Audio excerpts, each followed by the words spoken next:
Hello, and welcome back to Tinged as Literature. In this video, I'll be going over Chapter 7, The Incident at the Window, of Jekyll and Hyde, a novel by R.L. Stevenson.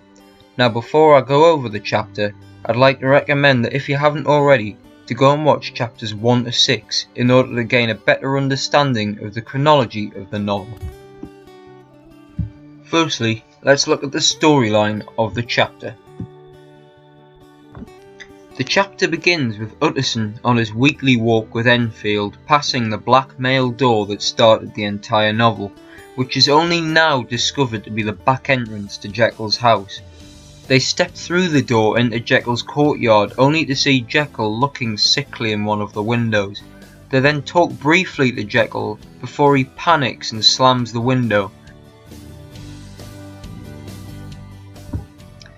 Analysis of this scene shows the storyline a loop back to the initial spark that started the novel, and that around Jekyll's house, the absence of Hyde has only increased the sense of danger, almost like the calm before the storm.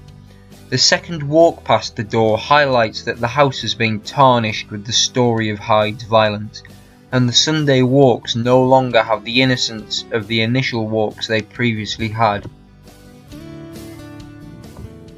Now if we go even further into this scene, although the chapter is one of the shortest in the novel, there are still some key quotes that grant slight closure about why Hyde used the door, alongside more mystification of the still missing Hyde and the now incredibly cautious Jekyll.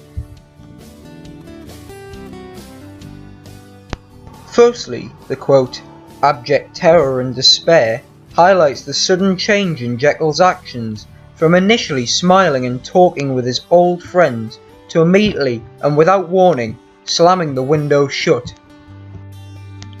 Secondly, the quote, "froze the very blood of the gentleman below," shows that Utterson and Enfield saw something change in Jekyll as they spoke, and the way he changed was incredibly haunting, striking fear into the hearts of the two gentlemen.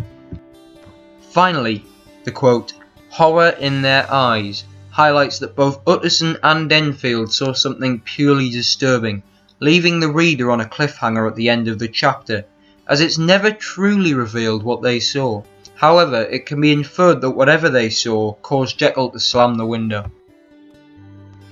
Although these are the only quotes I've picked out, there are many more that would be just as useful to look over, so feel free to go back through the video and write down any of the quotes and annotations I've already been through. Well, that's it for this video. Don't forget to subscribe, and I'll be going over chapter 8 in the next installment.